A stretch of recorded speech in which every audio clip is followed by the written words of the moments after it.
Ang mabuting balita ng Panginoon ayon kay San Mateo. Papuri sa iyo, Panginoon. Noong panahon iyon, may mga Pariseyong lumapit kay Jesus at tinangkang siluin siya sa pamamagitan ng tanong na ito. Naaayon ba sa katutusan na hiwalayan ng lalaki ang kanyang asawa sa kahit anong kadahilanan? Sumagot si Jesus, hindi pa ba ninyo nababasa sa kasulatan na sa pasimulay nilalang sila ng may kapal, lalaki at babae? At sinabi, dahil dito, iiwan ng lalaki ang kanyang ama't ina at magsasama sila ng kanyang asawa at sila'y magiging isa. Kaya hindi na sila dalawa kundi isa.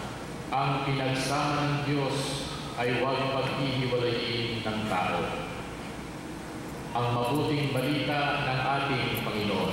Pinupuri ka namin, Panginoon Jesucristo. Magsiupo po ang lahat. Ang misa ngayon at ang sakramento ng kasal ay gaganapin ng minuto pagkatapos nito ay ang parang taluktok, no? ang ending ng matagal na paghahanda ninyo at ng ating parokya para makarating kayo sa mga sandaling ito, ang sakramento ng kasal. At katulad ng ikinalala ko sa inyo, yung mga nangisal kahapon, na ituring ninyo ang araw na ito at yung gaganapin mamaya ng sakramento. Ang isa sa mahalagang biyaya ng Diyos ay pinagkakaloob sa inyo, kayong mga ikakasal, kayong mga mag-asawa. Kung iisipin ninyo, paano nangyari na kayo ay nasa harap ng simbahan ngayon, nasa harap ng altar. At sa ilang sandali ay makakatanggap ng pagbabasbas ng Diyos. Yung inyong pagsasama na nagsimula ng kayo-kayo lamang ang nagdesisyon. Ngayon ay parang sinasabi ng Diyos, tama na ito. Tama ang inyong pagsasama, ina-upload ko ito, babasbasan ko ito. Naisipan ninyo na mangyayari yun? Kung kayo lamang ang siguro masusunod at gagawa ng mga hakbang, hindi mangyayari yun. Subalit, palagay ko, katulad ng patuloy na ginagawa namin dito sa parokya, kung sana po maunawaan ninyo, ito po ang pangatlong mass wedding ngayong taong ito. So, ibig sabihin siguro mga 50 na po kasama kayo. Mga 50 mga couples, mga mag-asawa ang narihatid namin dito sa simbahan at ang kanilang pagsasama ngayon ay kinasnasan, no, ng Diyos sa pamamagitan ng sakramento. So ito talaga ay itinakda ng Diyos. This is God's will for you. At kailangan ipagpasalamat. So ang gagawin natin ngayon, kasi tapos na ang ating paghahanda. Tapos na yung mga yung pag-aasikaso ng mga papeles, pag-aayos ng inyong mga kasuotan o mga gagawin ninyo. Ngayon ay celebration na lang natin. Pag-idiwag na lang natin, yung pagmamahal ng Diyos, yung biyaya ng Diyos, yan ang celebrate natin ngayon. Natatanggapin ninyo, mangyayari yan sa oras na kayo ay ikakasal at yung kasal na yun, ibig sabihin, mangangaho kayo sa isa't isa na magmamahalan panghabang buhay, magiging tapat at maglilingkod sa isa't isa at sa inyong mga anak. So yan po mga kapatid, ang aking huling paanyaya sa inyo kayo mga ikakasal. No? Ito ay araw ng pagpapasalamat sa Diyos sapagkat kung hindi dahil sa Kanya, hindi mangyayari itong kasal na ito. Ito ay kaloob ng Diyos. Ito ang gusto ng Diyos na lahat na nagsasama, lalaki at babae, at nangangarap pagbubuo ng pamilya, ang kagustuhan ng Diyos, paspasan muna sila. Makatanggap ng biyaya ng Diyos. Para kayong dalawang mag-asawa at ang inyong mga anak ay laging mapalakisan. At pangalawa, ito ay pagdiriwang. So sana masaya kayo. Ha? Sana kayong mga ikakasal, masaya kayo, walang malungkot ngayon. Ha? Kasi finally, nakasal kayo sa simbahan. Hindi yung ewan ko lang, baka may nagsisisi sa inyo. Wala sana. So itong araw na ito ay araw ng pagpapasalamat at kasiyahan. Nagdidiwang tayo. Una, dito sa simbahan. Mamaya, magsasalo-salo tayo doon. Ito ay araw ng pagdiriwang dahil sa laki ng pagmamahal ng Diyos.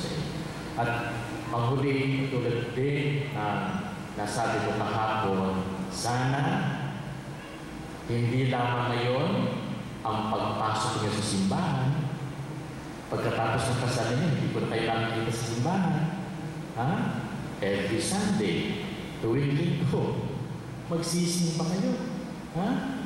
Ang pagsimba ay tanda ng nagpapasalamat kayo sa Diyos. Kapag hindi kayo sumimba, hindi kayo magdadasal, pagkatapos ito, parang binaliwala ninyo yung blessing ng Diyos. At sana, dahil kayo may mga anak na, isasama ninyo yung mga anak sa simbahan. Ay bata pa sila, ay mapapalapit na sila sa Diyos. Okay.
Suot mo ang singsing na ito bilang tanda ng aking pag-ibig at katapatan sa ngalan ng Ama at ng Anak at ng Espiritu Santo. Amen. Okay?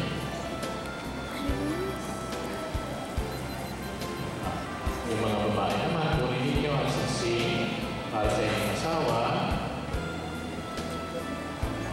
Habang sinusuot ninyo, panggitin ninyo ang kanyang pangalan at isunod, isuot mo ang singsing na ito bilang tanda ng aking pag-ibig at katapatan sa ngalan ng Ama at